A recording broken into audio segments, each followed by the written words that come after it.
Esta é a história do dia da Rádio Observador. O ok de Biden leva a NATO para a guerra da Ucrânia? Президент Путин уже объяснил очень просто. Дело в том, что эти удары наносит не Украина, эти удары наносят те страны... Dmitry Peskov é o porta-voz do Kremlin e nesta declaração à agência Reuters lembra os avisos feitos por Vladimir Putin. Para o presidente russo, os ataques a solo russo responsabilizam os países fornecedores do armamento, neste caso, os Estados Unidos. Perante isto, o Kremlin não evita expressões como deitar mais achas para a fogueira e alerta que, a confirmar-se esta autorização, os ataques vão ser vistos como ataques da NATO à Rússia. Washington não desmente a informação. Em final de mandato, Joe Biden terá autorizado Zelensky a usar armas norte-americanas contra alvos em território russo. É sobre o perigo de uma escalada no conflito que vou conversar com o Major-General Isidro Moraes Pereira, especialista em relações internacionais e presença habitual na Rádio Observador. Eu sou o Ricardo Conceição e esta é a história do dia, de terça-feira, 19 de novembro, o 1000º dia de guerra. Muito bem-vindo, Sr. General Isidro Moraes Pereira. Olá, Ricardo. Vamos então a isto. Vamos embora. Obrigado, Sr. General. Até aqui, os Estados Unidos têm resistido em dar o ok à utilização de armamento norte-americano para atacar alvos em solo russo. A entrada em cena de militares norte-coreanos projetados na região de Kursk, na Rússia, era assim, uma espécie de argumento que faltava para Joe Biden dar o ok a Zelensky? Bom, quer dizer, a utilização de armamento norte-americano em solo russo já não é uma novidade, porque já há um tempo a esta parte Joe Biden autorizou quando se deu, digamos, a invasão daquela porção, quando a Rússia abriu uma nova frente na região de Kharkiv, frente a essa possibilidade, Joe Biden acabou por autorizar a utilização dos HIMARS, dos foguetes HIMARS, que têm um alcance de cerca de 80, um pouco mais, quilómetros, e autorizou a utilização desse tipo de armamento. Nunca tinha autorizado a utilização de armamento de mais longo alcance, como é o caso pertinente dos ataques, mas já havia um precedente. Agora, sobre a questão dos norte-coreanos, bom, eu diria, como se costuma dizer em português, que foi a gota que fez transbordar o copo. Aliás, o próprio porta-voz da Casa Branca, já há um tempo a esta parte, quando muito pressionado até pelos órgãos de comunicação norte-americanos, que lhe perguntavam, então, esta intervenção direta de um país num conflito, um país que vem do Extremo Oriente, que intervém numa guerra na Europa, quer dizer, não há uma resposta a dar. Bom, e o porta-voz da Casa Branca disse que a intervenção dos militares norte-coreanos a combater ombro a ombro com as forças da Federação Russa, que iria ter uma resposta à altura.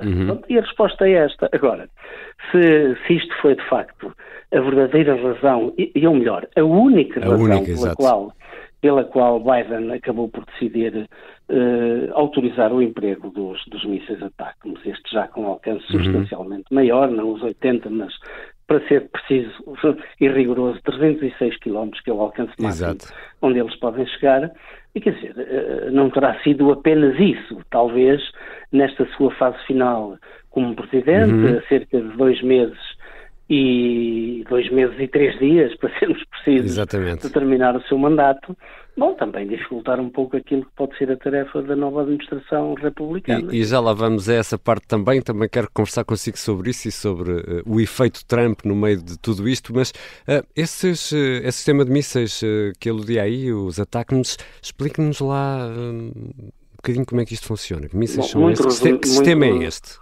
Muito resumidamente, estes mísseis começaram a ser empregos foram disponibilizados para a utilização pelo exército norte-americano em 91. Foi uma empresa relativamente pequena que os desenvolveu e que pouco mais tarde, é comprada pela Lockheed Martin. Hoje a Lockheed Martin é o produtor deste tipo de mísseis. Estes mísseis, que têm a designação de ATACMS, que é um acrónimo, significa Sistema de Mísseis Táticos do Exército Norte-Americano. Portanto, são táticos porquê? Porque o alcance é relativamente limitado. Portanto, 300 km, estamos a falar do nível tático da guerra, da condução das batalhas. Por isso é que se chamam táticos. Porque quando entram em alcances entre os 400 aos 700 km, já estamos a falar de mísseis de teatro, já é outro tipo de míssil, já entramos na guerra, na parte operacional. Então, são mísseis operacionais de teatro, estes são táticos. Bom, estes mísseis são mísseis altamente eficazes. São mísseis que têm um comprimento de cerca de 4 metros, um diâmetro de cerca de 61 centímetros, pesam cerca de 1.600 quilos e transportam uma carga explosiva de 500 libras. 500 libras são um pouco menos que 250 quilos, TNT. Podem transportar uma carga única, uma ogiva explosiva única, de 250 kg, ou podem transportar bombeletes, e são bombas de fragmentação especialmente aptas a lançar sobre formações de pessoal, sobre combatentes. E a Ucrânia, tanto quanto eu tenho conhecimento, tem de ambos os tipos.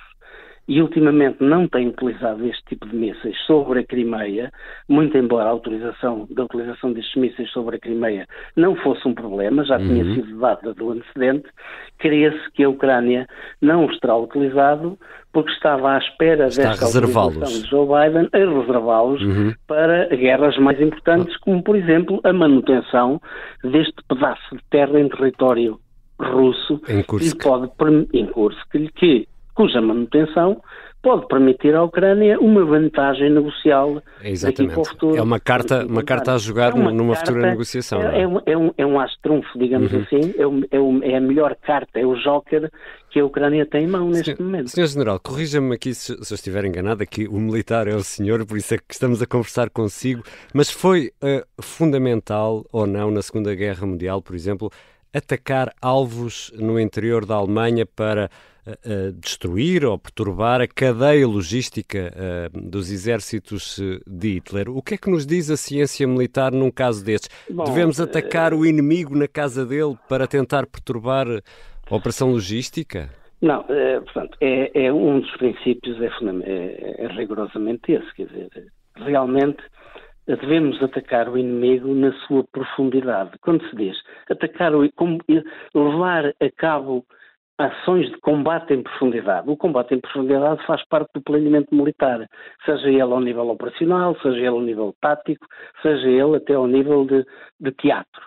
Portanto, o combate em profundidade tem exatamente essa virtude, de desarticular a capacidade do inimigo se organizar, de posicionar as suas reservas, de levar a cabo ações tendentes a destruir a capacidade militar e industrial do país, por forma a indiretamente portanto, prejudicar a sua capacidade de alimentar o esforço de guerra, atacar os seus armazéns logísticos, portanto. Mas eu vou-lhe dizer, nós costumamos dizer em termos militares, e diz-se muito comumente que a tática e a arte operacional é para os amadores, a logística é para os profissionais. Isto para dizer que não se ganha guerra nenhuma sem logística. Sim, aliás, claro. Embora se diga que existe um princípio da guerra que é a subordinação da manobra logística à manobra operacional, mas não há manobra operacional que seja execuível sem ser logisticamente apoiável. General, então, normalmente se ataca a profundidade e não se ganha guerra nenhuma. Aliás, na história os exemplos são inúmeros. Portanto, não se ganha guerra nenhuma combatendo apenas na frente. E então, Kiev não devia ter tido já esta autorização? É que parece que é sempre tudo muito difícil, sempre muito às prestações, não é? É tudo, há aqui sempre muitas indecisões. Essas indecisões são próprias das democracias, são próprias das organizações multilaterais, em que normalmente as regras destas organizações nas suas cartas fundacionais e nos seus estatutos impera muitas vezes o voto por unanimidade, raramente o voto por maioria. Ou por e as ações têm consequências, não é? E tudo isto demora muito tempo para contentar todos, quer dizer, encontrar uma situação que agrada a todos. Portanto, isto é um pecado próprio da democracia, mas neste caso vertente não é apenas isso. É algum receio de que a Rússia possa levar a cabo ações um pouco fora do contexto e até utilizar, até determinada altura, no início da guerra havia estudos, principalmente quando a Rússia fraqueja no seu intento de tomar Kiev e é expulsa de Kharkiv e é expulsa de Kherson, havia um estudo que dava um estudo norte-americano, das agências de informações norte-americanas, que dava uma elevadíssima probabilidade da Rússia poder vir a utilizar armas nucleares táticas. E perante essa situação houve uma certa retração em apoiar a Ucrânia com aquilo que ela de facto necessitava, ir dando à Ucrânia apenas aquilo que ela necessitava para se defender. Foi um erro clamoroso. E desse erro temos a lamentar inúmeras vítimas militares, muitos militares ucranianos faleceram, outros ficaram estropiados e muitos civis estão a morrer todos os dias fruto das ações de bombardeamento da Rússia. Isto teria sido evitado se o Ocidente não tem sido tão temeroso a tomar decisões. Portanto, esta decisão de autorizar a Ucrânia a combater com as duas mãos à frente já devia ter sido tomada há muito tempo, como é óbvio, não é? Já regressamos à conversa com o Major-General Isidro Moraes Pereira, especialista em relações internacionais, presença habitual na Rádio Observador. Temos ainda de tentar perceber se estamos ou não a entrar aqui numa fase ainda mais perigosa da guerra na Ucrânia.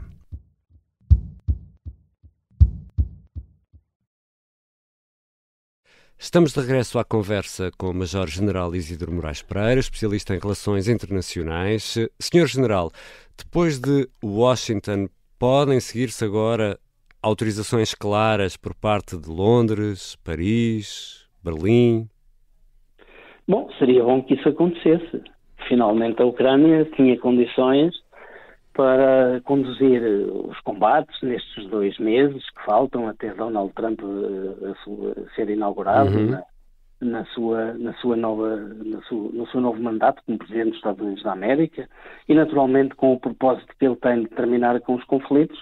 A sua equipa já está a trabalhar de forma árdua para conseguir juntar as duas partes. Vamos ver se consegue, mas de qualquer maneira era bom que a autorização de utilização dos mísseis Storm Shadow e Scalp-G, não sabemos se neste momento Joe Biden terá libertado os empecilhos, os impedimentos que presidiam ao não fornecimento, à não autorização de utilização dos mísseis de cruzeiro Storm Shadow e Scalp-G, respectivamente britânicos e franceses. Esperemos que sim, e esperemos que na própria Alemanha, ainda com muito mais importância, porque de facto o míssil Taurus é um míssil com características especiais, é um míssil com quase 600 km de alcance, especialmente concebido para penetrar alvos profundamente protegidos, até com espessas camadas de betão, capaz, por exemplo,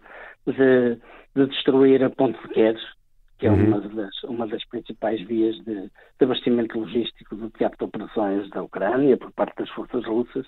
Portanto, esperemos que esta decisão, que à partida parece ter apenas implicações imediatas a nível tático da condução das batalhas, designadamente em Kursk, que tenha uma importância também estratégica e política, que abra a porta a outras autorizações para que a Ucrânia possa conduzir os combates e no futuro, dentro dos próximos meses, quando for a altura certa de se sentarem à mesa das negociações, a Ucrânia possa negociar numa posição também de força e não de fraqueza. O problema, Sr. General, é que tudo isto eleva a ameaça de uma guerra ainda mais terrível do que já temos em solo ucraniano. Por exemplo, na Escandinávia, a Finlândia, a Noruega e a Suécia recuperaram agora e atualizaram e estão a ser distribuídos panfletos, distribuídos em papel e por via eletrónica, panfletos com conselhos dados à população e que foram recuperados da Segunda Guerra Mundial. Do outro lado temos,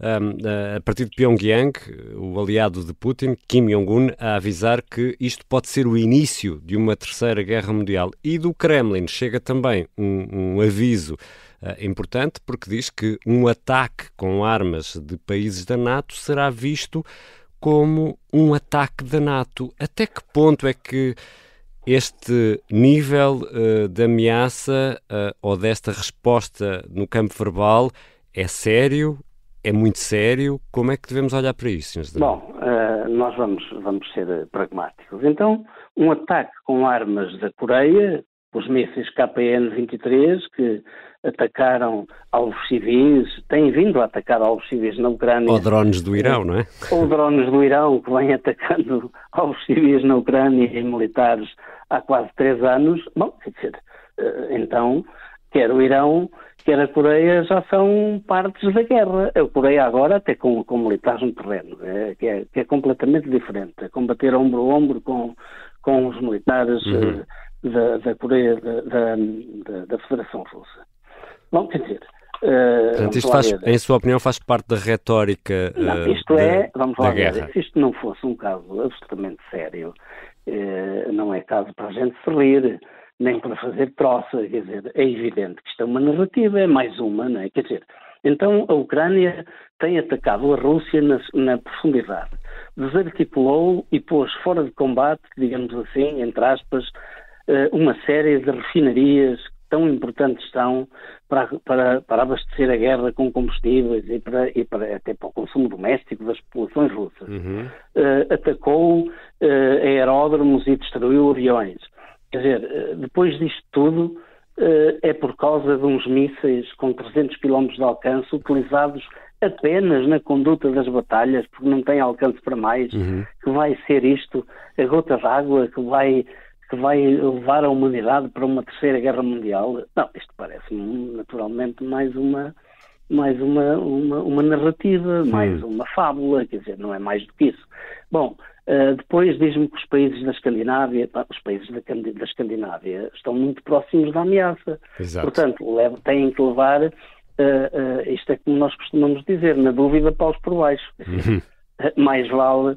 Estão escaldados, não é? Também, estão escaldados, sabem muito bem o que pode acontecer. Agora, vamos lá ver, vamos ser pragmáticos. A Rússia, neste momento, nem capacidade tem para levar de vencida as forças ucranianas.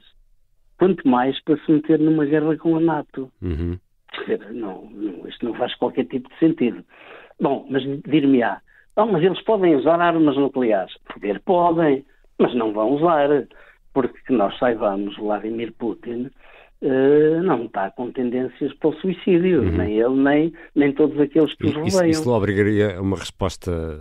Não obrigaria, não obrigaria. Era uma resposta absolutamente garantida, porque isso está devidamente treinado e face a um ataque nuclear há um conjunto de procedimentos que levam a um ataque maciço, a uma resposta maciça. É aquilo que nós chamamos, já do tempo da Guerra Fria, da destruição mútua assegurada. Não é? Quer dizer, é preciso ter a noção que, por exemplo, os Estados Unidos têm em permanência, quer submarinos, quer aviões, em permanência, 365 dias por ano, carregados com armas nucleares para responder face a um ataque nuclear em primeira instância. Quer dizer, ainda muitas dos mísseis lançados pela Rússia não teriam chegado aos seus objetivos e alguns deles interceptados pelo sistema de defesa antimíssil e a Rússia já estava a ser atacada com armas nucleares. Portanto, todos nós sabemos disso e o Kremlin e Vladimir Putin sabem tão bem como nós, ou pelo menos tão bem como eu, que era isso que ia acontecer. Portanto, vamos dormir descansados, porque ainda poderemos um dia entrar numa terceira guerra mundial. Poderá acontecer. Mas se isso vier a acontecer, ainda estamos longe disso. Como é que até porque a China está calma, a Índia está calma, o Irão ainda está relativamente calmo. Portanto, há aqui apenas ali a Coreia do Norte com as suas narrativas habituais e com algumas práticas que nos já nos habituou, com o lançamento de alguns mísseis para o mar do Japão, para intimidar e tal, mas não vamos além disso, não é? Sr. General, tenho aqui ainda uma última pergunta para uma resposta rápida, mas quero muito ouvi-lo sobre este ponto, que é, e Biden, de saída da Casa Branca, fez bem em dar este passo, a 2 meses de deixar a Casa Branca, sabendo que vem Donald Trump? Bom, se eu fosse ucraniano e estivesse a combater do lado da Ucrânia, diria de imediato porque, como nós costumamos dizer em Portugal, mais vale tarde do que nunca. Uhum. Agora, isto é claramente uma medida que vem com muitos medos, para não dizer anos de atraso. Agora, para a conduta das operações ucranianas, isto é uma boa notícia, como é óbvio, não é? Quer dizer, não pode ser vista de outra maneira. Biden só pecou por tomar uma decisão tão tardia e ter sido tão indeciso. Aliás, o facto de ele ter sido tão indeciso, se calhar levou a que o Partido Democrata fosse derrotado. Eu, nos vários comentários que tenho feito, várias vezes tive oportunidade de dizer que a administração norte-americana, com as decisões que ia tomando relativamente ao conflito da Ucrânia, estava a demonstrar uma fraqueza a toda a prova. E disse, porque eu vivi nos Estados Unidos mais de 3 anos, conheço muito bem a forma de pensar dos norte-americanos, porque vivi na sociedade norte-americana e convivi com ela intensamente.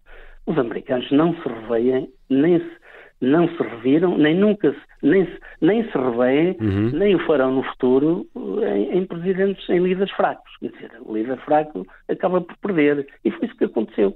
Quer dizer, preferem sempre homens mais afirmativos e mais fortes. Portanto, é próprio de um país de uma superpotência como são os Estados Unidos. Aliás, o mesmo está a acontecer na Alemanha. Quer dizer, o chanceler Scholz, as sondagens dão-lhe uma derrota retumbante. Quer dizer, porquê? Exatamente pelo mesmo motivo, pelas indecisões, por ter sido um homem indeciso, não apenas porque a economia alemã não vai de vento em popa, como nós sabemos, muito embora a Alemanha continue a ser a terceira economia mundial. Esta é uma das razões, mas a outra razão é porque não soube tomar as decisões certas naquilo que toca ao apoio inequívoco a uma guerra sangrenta, como já não se via desde a Segunda Guerra Mundial no espaço europeu. E a Alemanha, como a maior potência europeia, devia assumir a liderança, devia estar no pelotão da frente e na tomada das grandes decisões. Devia ser a carruagem que puxaria o comboio. Scholz não foi capaz de o fazer e vai pagar por isso, certamente. Muito obrigado, Sr. General. Nada, ora é essa. É um gosto. O Major-General Isidro Moraes Pereira é especialista em relações internacionais e presença habitual na Rádio Observador. Esta foi a História do Dia. A sonoplastia é do Artur Costa, a música do genérico do João Ribeiro. Eu sou o Ricardo Conceição. Até amanhã.